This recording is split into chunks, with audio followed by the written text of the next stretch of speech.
Humanities കഫേയുടെ പുതിയൊരു ക്ലാസ്സിലേക്ക് ഏവർക്കും സ്വാഗതം. അപ്പോൾ ഇനി നമുക്ക് പ്ലസ് ടുക്കാർക്ക് തിങ്കളാഴ്ച വരുന്നത് പ്ലസ് ടു എക്കണോമിക്സ് പരീക്ഷയാണ്, മോഡൽ എക്സാം അല്ലേ. അപ്പോൾ അതിൽ നിന്ന് മൈക്രോയിൽ നിന്ന് ഇമ്പോർട്ടൻ്റ് ആയിട്ട് പഠിക്കേണ്ട ക്വസ്റ്റ്യൻസ് ആണ് നമ്മൾ ഇന്നത്തെ വീഡിയോയിൽ പറയാനായിട്ട് പോകുന്നത്. മൈക്രോയിലെ ആദ്യത്തെ 5 ചാപ്റ്റേഴ്സിൽ നിന്നുള്ള ക്വസ്റ്റ്യൻസ് മാത്രമാണ് ഇന്ന് പറയുന്നത് കേട്ടോ. അപ്പോൾ എല്ലാവരും നോക്കുക, ഞാൻ ചാപ്റ്റർ വൈസ് ആയിട്ടാണ് എഴുതി വെച്ചിട്ടുള്ളത്. മലയാളത്തിൻ്റെ ടോപ്പിക്സ് കൂടി മാക്സിമം ഉൾപ്പെടുത്താൻ പറ്റുന്നതൊക്കെ ചെയ്തിട്ടുണ്ട്. സോ എല്ലാവരും സ്കിപ്പ് ചെയ്യാണ്ട് തന്നെ കാണാനായിട്ട് ശ്രദ്ധിക്കുക കേട്ടോ.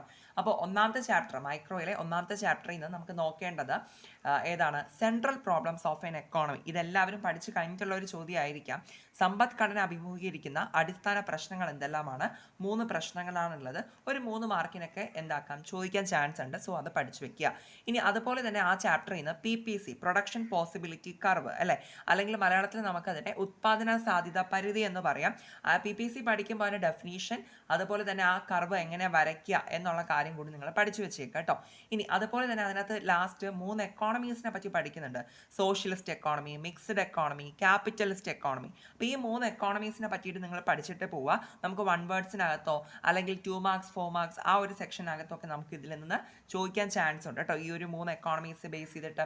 ദെൻ അടുത്ത പോസിറ്റീവ് ആൻഡ് നോർമാറ്റീവ് എക്കണോമിക്സ്, വാസ്തവികവും പ്രാമാണികവുമായ സാമ്പത്തിക വിശകലനം. ഓക്കെ, ഇത് രണ്ടും നോക്കുക. ഇത് ജസ്റ്റ് ഡിഫറൻസ് എന്താണ് ഇത് തമ്മിൽ എന്നുള്ളത് മനസ്സിലാക്കി പോയാൽ മതി. ഒരു ഡെഫിനീഷൻ മോഡൽ നിങ്ങളൊന്ന് പഠിച്ചിട്ട് പോകുക കേട്ടോ. പോസിറ്റീവ് എക്കണോമിക്സ് എന്താണ്, നോർമാറ്റീവ് എക്കണോമിക്സ് എന്താണെന്നുള്ളത് അതിൻ്റെ ജസ്റ്റ് ഡിഫറൻഷ്യേറ്റ് ചെയ്ത് എഴുതാൻ വേണ്ടിയിട്ട് ചോദിക്കാറുണ്ട് 2 4 അങ്ങനെയൊക്കെയുള്ള ഒരു ചെറിയൊരു മാർക്കിനൊക്കെ. ഇനി അതുപോലെ തന്നെ വളരെ ഇമ്പോർട്ടൻ്റ് ആയിട്ട് പഠിക്കേണ്ടതാണ് മൈക്രോ എക്കണോമിക്സും മാക്രോ എക്കണോമിക്സും തമ്മിലുള്ള ഡിഫറൻസസ് എന്തൊക്കെയാണെന്നുള്ളത്. അതായത് സ്ഥൂല സാമ്പത്തിക ശാസ്ത്രവും സൂക്ഷ്മ സാമ്പത്തിക ശാസ്ത്രവും തമ്മിലുള്ള വ്യത്യാസങ്ങൾ എന്തെല്ലാമാണെന്നുള്ളത് ഈ ചാപ്റ്ററിൻ്റെ ഒന്നാമത്തെ പാഠത്തിലെ ഏറ്റവും അവസാനത്തെ ടോപ്പിക്കാണ് കേട്ടോ. ഇത് നിങ്ങൾ പഠിക്കുമ്പോൾ ഇതിനകത്ത് എന്തൊക്കെ പഠിക്കുന്നു, മീൻസ് മൈക്രോയ്ക്കകത്തും മാക്രോയ്ക്കകത്തും നമ്മൾ എന്തൊക്കെ വിഷയങ്ങളെ പറ്റിയിട്ടാണ് പഠിക്കുന്നതെന്നൊക്കെ പറയുന്നുണ്ട്. ഏറ്റവും പ്രധാനമായിട്ട് നോട്ട് ചെയ്ത് പഠിക്കേണ്ട ഒരു കാര്യം ഇതിൻ്റെ എക്സാമ്പിൾസ് ആണ് കേട്ടോ. എക്സാമ്പിൾസ് വെച്ചിട്ട് നമുക്ക് പലതരത്തിലും ക്വസ്റ്റ്യൻസ് വരാറുണ്ട്. സോ മൈക്രോയ്ക്കും എക്സാമ്പിൾസ് പഠിക്കണം, മാക്രോയിലെ എക്സാമ്പിൾസും പഠിക്കുക കേട്ടോ. ആ ടോപ്പിക്ക് വായിക്കുമ്പോൾ നിങ്ങൾക്ക് മനസ്സിലാവും, ഒരുപാട് എക്സാമ്പിൾസ് കൊടുത്തിട്ടുണ്ട്. അതെല്ലാം നിങ്ങൾ പ്രത്യേകിച്ച് നോട്ട് ചെയ്ത് പഠിച്ചിട്ട് പോവേണ്ടതാണ്. അപ്പോൾ ഇത്രയും ക്വസ്റ്റ്യൻസ് ആണ് ഒന്നാമത്തെ ചാപ്റ്റർ റിലേറ്റ് ചെയ്തിട്ട് നിങ്ങൾ പഠിച്ചിട്ട് പോവേണ്ടത് കേട്ടോ. ഇനി നമ്മുടെ രണ്ടാമത്തെ ചാപ്റ്ററിലോട്ട് വരുമ്പോൾ മൈക്രോയിലെ രണ്ടാമത്തെ ചാപ്റ്റർ തന്നെയാണ് ഏതാണ്? യൂട്ടിലിറ്റി. ഫസ്റ്റ് പഠിക്കേണ്ട ഒരു ടോപ്പിക്കാണ് യൂട്ടിലിറ്റി. ഉപയുക്തത എന്താണ്? ജസ്റ്റ് ഡെഫിനേഷൻ ഒന്ന് അറിഞ്ഞിരിക്കുക. യൂട്ടിലിറ്റി പഠിക്കുമ്പോൾ ഇതോടൊപ്പം തന്നെ എന്താണ്, ടോട്ടൽ യൂട്ടിലിറ്റി നമ്മൾ പഠിക്കുന്നുണ്ട്, അതുപോലെ തന്നെ മാർജിനൽ യൂട്ടിലിറ്റിയും പഠിക്കുന്നുണ്ട് അല്ലേ. അപ്പോൾ അതുകൂടി നിങ്ങൾ പഠിച്ചിട്ട് പോവുക കേട്ടോ. ഡെഫിനേഷൻ മോഡലിൽ എന്താണ് ഇതെന്നോ കോൺസെപ്റ്റ് എന്താണെന്നുള്ളത് ഒന്ന് ക്ലിയർ ചെയ്തിട്ട് പോവുക. ഓക്കെ, ടോട്ടൽ യൂട്ടിലിറ്റിക്ക് മലയാളത്തിലെ മൊത്തം ഉപയുക്തത എന്നൊക്കെ ആയിട്ടാണ് പറയുന്നത് കേട്ടോ. അപ്പോൾ നിങ്ങൾ ടെക്സ്റ്റിലൊന്ന് നോക്കി വെച്ചാൽ മതി. ഇനി അടുത്ത് വരുന്നൊരു ടോപ്പിക്കാണ് law of diminishing marginal utility എന്ന് പറയുന്നത്. മലയാളത്തിലെ അപജയ സീമാന്ത ഉപയുക്തതാ നിയമം എന്ന് പറയാം. ഇതൊരു ഇടയിൽ വരുന്നൊരു ടോപ്പിക്കാണ്. അപ്പോൾ നിങ്ങൾ ശ്രദ്ധിച്ച് അതെന്താ കണ്ടെത്തി പഠിച്ചിട്ട് പോവുക. അത് ഇമ്പോർട്ടൻ്റ് ആയിട്ട് ഒരു 4 5 മാർക്കിന് ഷോർട്ടസേക്ക് ചോദിക്കുന്നതാണ്. ഇത് ഡെഫിനീഷൻ, അതിൻ്റെ തിയറി പോർഷൻ അത് പഠിക്കുക. ഇതിലൊരു ഗ്രാഫ് പഠിക്കുന്നുണ്ട്, അതും കൂടി നിങ്ങൾ പഠിക്കുക കേട്ടോ. Law of diminishing marginal utility relate ചെയ്തിട്ട് ഒരു ഗ്രാഫ് ഉണ്ട്, അതുകൂടി പഠിച്ചിട്ട് പോവുക. ഓക്കെ, പിന്നെ വരുന്നതാണ് IC എന്താണ്? ഇൻഡിഫറൻസ് കർവ് അല്ലേ, നിസ്സംഗതാ വക്രം എന്ന് മലയാളത്തിൽ പറയാം. ഇൻഡിഫറൻസ് കർവ് പഠിക്കുമ്പോൾ അതിൻ്റെ ഡെഫിനീഷൻ പഠിക്കണം, അതിൻ്റെ കർവ് വരയ്ക്കാൻ പഠിക്കണം, ഒപ്പം ഇതിൻ്റെ ഫ്യൂച്ചേഴ്സ് കൂടി പഠിക്കുക കേട്ടോ. ഇതിൻ്റെ എന്തുകൂടി പഠിക്കേണ്ടതുണ്ട്?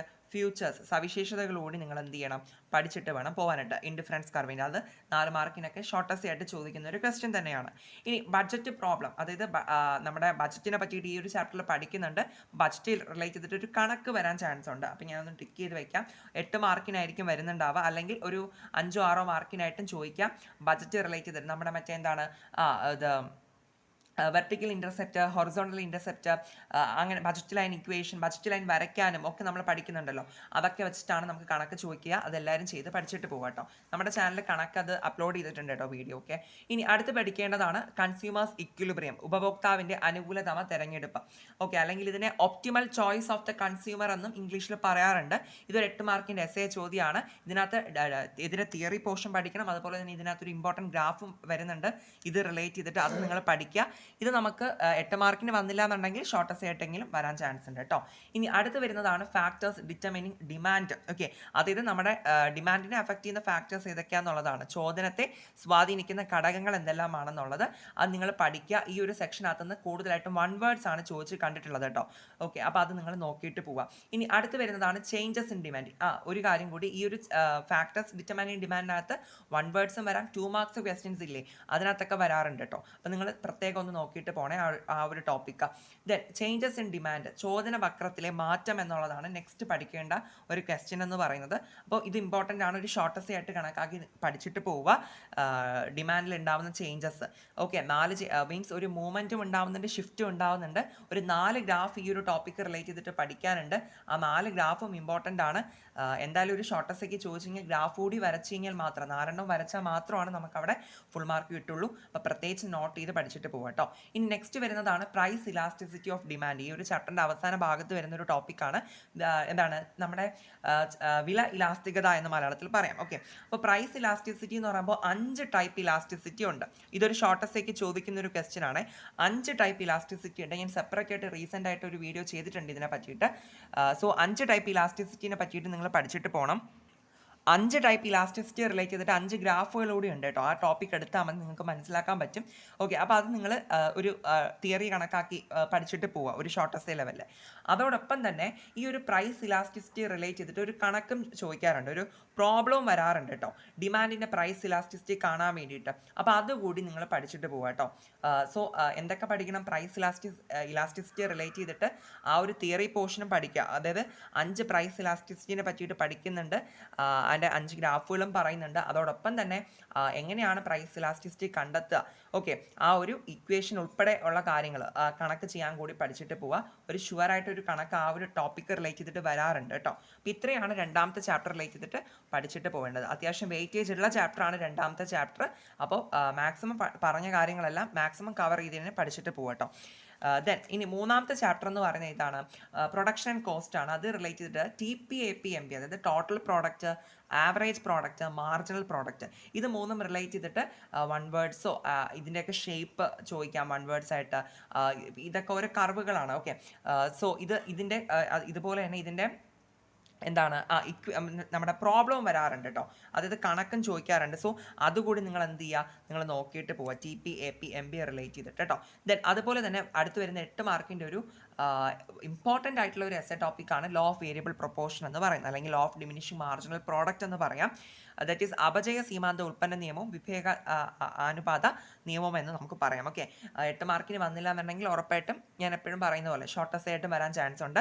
സോ നോക്കിയിട്ട് പോവാം. ഇതിനകത്തൊരു 3 സ്റ്റേജസിനെയൊക്കെ പറ്റി പറയുന്നുണ്ട്, അതൊക്കെ ഡീറ്റെയിൽ ആയിട്ട് നോക്കുക. ഒരു ഗ്രാഫും ഇതിനകത്ത് ഇമ്പോർട്ടൻ്റ് ആയിട്ട് പറയുന്നുണ്ട്, അതും വരച്ച് പഠിച്ചിട്ട് പോവുക. എല്ലാം കൂടി എഴുതുമ്പോഴാണ് അവിടെ എസ്സേ കംപ്ലീറ്റ് ആവുന്നത് കേട്ടോ. ഇനി വരുന്നത് റിട്ടേൺസ് ടു സ്കെയിൽ, ഇങ്ങനൊരു ടോപ്പിക്കാണ്, തോതനുസരിച്ചുള്ള ആദായം എന്ന് പറഞ്ഞിട്ട്. ഇത് നമുക്ക് ഷോർട്ടസേക്ക് ചോദിക്കുന്ന ഒരു ടോപ്പിക്കാണ്, പഠിച്ചിട്ട് പോവുക. ഇനി കോസ്റ്റ് പ്രോബ്ലം, കോസ്റ്റ് റിലേറ്റ് ചെയ്തിട്ട് ഒരു കണക്ക് വരാറുണ്ട്, ചിലവ്. ഓക്കെ, മലയാളത്തിൽ ചിലവെന്ന് പറയാം. നമ്മുടെ ടേബിളൊക്കെ വരച്ച് നമ്മൾ എന്താ പറയുക ചെയ്ത് പഠിച്ചിട്ടില്ലേ, നമ്മുടെ ചാനൽ വീഡിയോ ആയിട്ട് അപ്ലോഡ് ചെയ്തിട്ടുണ്ട് കേട്ടോ ഇത്. സോ കോസ്റ്റ് പ്രോബ്ലം അത് നിങ്ങൾ നോക്കിയിട്ട് പോവുക. എന്താണ് TC, AC, എന്താണ് MC, ഇങ്ങനെയൊക്കെ AVC, SAC എന്നൊക്കെ പറഞ്ഞ് നമ്മൾ കുറേ കാര്യങ്ങൾ കാൽക്കുലേറ്റ് ചെയ്യുന്നത് ബോക്സ് ഒക്കെ വരച്ച് നമ്മൾ പഠിച്ചിട്ടുള്ളതാണ്. സോ അതുകൂടി നിങ്ങൾ ഈ ചാപ്റ്ററിലേക്ക് എത്തിയിട്ട് പഠിച്ചിട്ട് പോവുക. കോസ്റ്റിൻ്റെ കണക്ക് 8 മാർക്കിനാണ് സ്ഥിരം ചോദിക്കാറുള്ളത്. 8 മാർക്കിന് വന്നില്ലെങ്കിൽ ഓഫ് കോഴ്സ് നമ്മുടെ 5 മാർക്കിൻ്റെ സെക്ഷനിലും വരാൻ ചാൻസ് ഉണ്ട്. ഓക്കെ, ഇനി അടുത്ത 4ാമത്തെ ചാപ്റ്ററിലേക്ക് എത്തിയിട്ട് പറയുമ്പോൾ പെർഫെക്റ്റ് കോമ്പറ്റീഷനും പ്രോഫിറ്റ് മാക്സിമൈസേഷനും എസ്സേ ടോപ്പിക്കാണ്. എല്ലായ്പ്പോഴും പറയുന്ന ഒരു കാര്യമാണത്. പൂർണ്ണകിട മത്സര കമ്പോളവും അതുപോലെ തന്നെ ലാഭം പരമാവധി ആവലും. പ്രത്യേകിച്ച് നിങ്ങൾ മനസ്സിലാക്കേണ്ടത് പെർഫെക്റ്റ് കോമ്പറ്റീഷൻ്റെ ഡെഫിനീഷൻ, അതിൻ്റെ ഫ്യൂച്ചേഴ്സ് പറയുന്നുണ്ട്, അത് പ്രത്യേകം നോട്ട് ചെയ്യുക.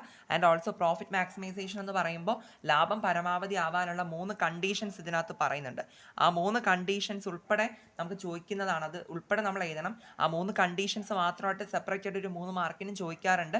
അപ്പോൾ എന്ത് ചെയ്യുക, അത് കംപ്ലീറ്റ് ആയിട്ട് ഈ 2 ടോപ്പിക്സും ടെക്സ്റ്റ് ബുക്കിൽ നിന്ന് കണ്ടെത്തി പഠിച്ചിട്ട് പോവുക കേട്ടോ. അതിനകത്ത് തന്നെ ഒരു ഗ്രാഫും വരുന്നുണ്ട്, ആ ഗ്രാഫ് ഉൾപ്പെടെ എഴുതിയാലാണ് നമുക്ക് എഴുതിയാലാണ് നമുക്ക് അവിടെ മാർക്ക് കിട്ടുള്ളൂ. ഓക്കെ, പിന്നെ വരുന്ന ഒരു ക്വസ്റ്റ്യൻ ആണ് TRAR-MR പ്രൈസ് ലൈൻ. ഇത് 1 വേർഡ്സ് വരാം, ഈ ഒരു TRAR-MR കാൽക്കുലേഷൻ വരാം. ഇതൊക്കെ എന്താണെന്നറിയോ, total revenue, average revenue, marginal revenue ആണ്. ഓക്കെ, അപ്പോൾ ഇത് റിലേറ്റ് ചെയ്തിട്ട് 1 വേർഡ്സും 2 മാർക്ക് ക്വസ്റ്റ്യൻസ് ഒക്കെ വരാം. പ്രൈസ് ലൈനൊക്കെ എന്താണെന്നുള്ളതും 1 വേർഡ് സെക്ഷനിലൊക്കെയാണ് കൂടുതലും വരാറുള്ളത്. അല്ലെങ്കിൽ ഇത് റിലേറ്റ് ചെയ്തിട്ട് ഒരു 4 മാർക്കിനൊക്കെ ഒരു കണക്കും ചോദിക്കാറുണ്ട്. ഓക്കെ, ഞാൻ മൈക്രോയുടെ പ്രോബ്ലംസ് എല്ലാം വീഡിയോ ചെയ്തിട്ടുണ്ട്, എന്താണ് അതിനകത്ത് ഇതൊക്കെ പറയുന്നുണ്ട് കേട്ടോ. ഇനി അടുത്ത break even point, shut down point. ഇതൊരു 1 വേർഡ് ആയിട്ടോ അല്ലെങ്കിൽ 2 മാർക്കോ 3 മാർക്കോ അങ്ങനെയൊക്കെ ചോദിക്കാൻ ചാൻസ് ഉള്ള 2 കുഞ്ഞു ടോപ്പിക്കുകളാണ് ബ്രേക്ക് ഈവൻ പോയിന്റും ഷട്ട് ഡൗൺ പോയിന്റ് എന്ന് പറയുന്നത്. മലയാളത്തിൽ ലാഭനഷ്ടരഹിത ബിന്ദുവും അതുപോലെ തന്നെ അടച്ചുപൂട്ടൽ തലം എന്ന് നമുക്ക് പറയാം. ഓക്കെ, സോ 2 നിങ്ങൾ പഠിച്ചിട്ട് പോവുക. എന്താണ് ആ കോൺസെപ്റ്റ് എന്നുള്ളത് ക്ലിയർ ആയിട്ട് പഠിച്ചിട്ട് പോവുക, ഇമ്പോർട്ടൻ്റ് ആണ്. ഇനി അടുത്ത് വരുന്ന ഒരു ക്വസ്റ്റൻ ആണ് ഡിറ്റർമിനൻസ് ഓഫ് സപ്ലൈ കർവ് എന്ന് പറയുന്നത്. പ്രധാന വക്രത്തിൻ്റെ ഘടകങ്ങൾ എന്തെല്ലാമാണെന്നുള്ളത്. ഓക്കെ, അപ്പോൾ അത് നിങ്ങൾ പഠിച്ചിട്ട് പോവുക.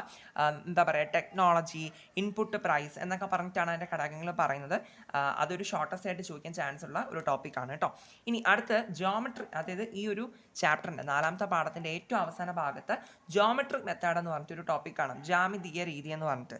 ദാറ്റ് ഈസ് നമ്മുടെ സപ്ലൈ കർവിൻ്റെ ഇലാസ്റ്റിസിറ്റി റിലേറ്റ് ചെയ്ത് വരുന്ന ഒരു ടോപ്പിക്കാണ്. ഈ ഒരു ടോപ്പിക്കിന് 3 ഗ്രാഫുകൾ, നിങ്ങൾ അവിടെ വേറെ ഒന്നും പഠിക്കേണ്ട, ഇതിനകത്തൊരു 3 ഗ്രാഫുകൾ വരുന്നുണ്ട്. ആ ഒരു ചാപ്റ്റർ നോക്കി, ആ ഒരു ടോപ്പിക് എടുത്ത് നോക്കി നിങ്ങൾക്ക് മനസ്സിലാകാൻ പറ്റും.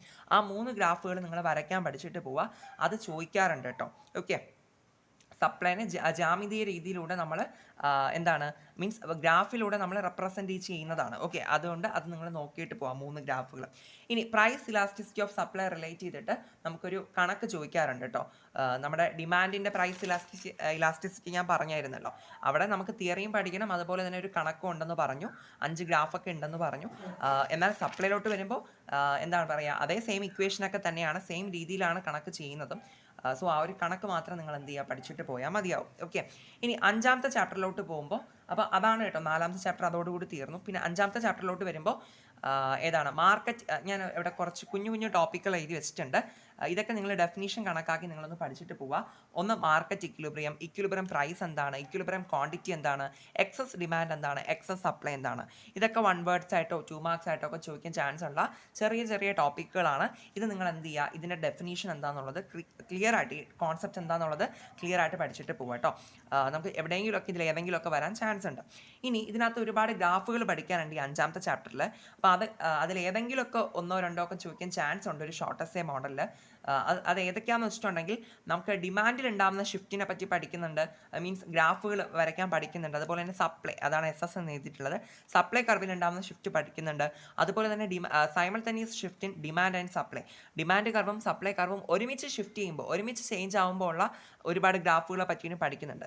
അപ്പോൾ പറ്റുന്ന എല്ലാ ഗ്രാഫുകളും, ഇത് ഈസിയാണ്, ജസ്റ്റ് മനസ്സിലാക്കി പഠിക്കുകയാണെങ്കിൽ ഏത് ഗ്രാഫ് ചോദിച്ചാലും നമുക്ക് വരയ്ക്കാൻ പറ്റും. ഒത്തിരി ഗ്രാഫ് ഉണ്ട്. അപ്പോൾ പഠിക്കാൻ പറ്റുന്നവരെല്ലാം അതെന്ത് ചെയ്യുക, പഠിച്ച് വെച്ചിട്ട് തന്നെ പോവുക. ഏതെങ്കിലുമൊക്കെ നമുക്ക് വരാൻ ചാൻസ് ഉണ്ട് കേട്ടോ. ചിലപ്പോൾ ഡിമാൻഡിൽ ഉണ്ടാകുന്ന ഷിഫ്റ്റ് ആയിരിക്കാൻ ചോദിക്കുന്നുണ്ടാവുക, ചിലപ്പോൾ സപ്ലൈയിൽ ഉണ്ടാകുന്നതായിരിക്കാം, ചിലപ്പോൾ സൈമൾട്ടേനിയസ് ആയിരിക്കാൻ ചോദിക്കുന്നുണ്ടാവുക. ഓക്കെ, ഈ സൈമൾട്ടേനിയസിനകത്ത് തന്നെ വീണ്ടും കുറേ സ്പ്ലിറ്റ് വരുന്നുണ്ട്. ഓക്കെ, അപ്പോൾ അത് എന്താക്കുക, നിങ്ങൾക്ക് പറ്റുന്ന പോലെ നിങ്ങൾ പഠിച്ചിട്ട് പോവുക ഗ്രാഫ് വരയ്ക്കാൻ വേണ്ടിയിട്ട്. പിന്നെ വരുന്ന ഒരു ഇമ്പോർട്ടൻറ്റ് ക്വസ്റ്റൻ ആണ് ഈ ഒരു ചാപ്റ്ററിൻ്റെ അവസാന ഭാഗത്ത് പ്രൈസ് സീലിങ്ങും ഫ്ലോർ പ്രൈസും എന്ന് പറയുന്നത്. വിലയുടെ പരിധി അല്ലെങ്കിൽ പിന്നെ ഫ്ലോർ പ്രൈസിന് പറയുന്നതാണ് തറവില എന്ന് പറയും. ഓക്കെ, അപ്പോൾ ഇതിനകത്ത് 2 ഗ്രാഫുകൾ വരുന്നുണ്ട്. തിയറി ഒരുപാട് പഠിക്കാനുണ്ട്.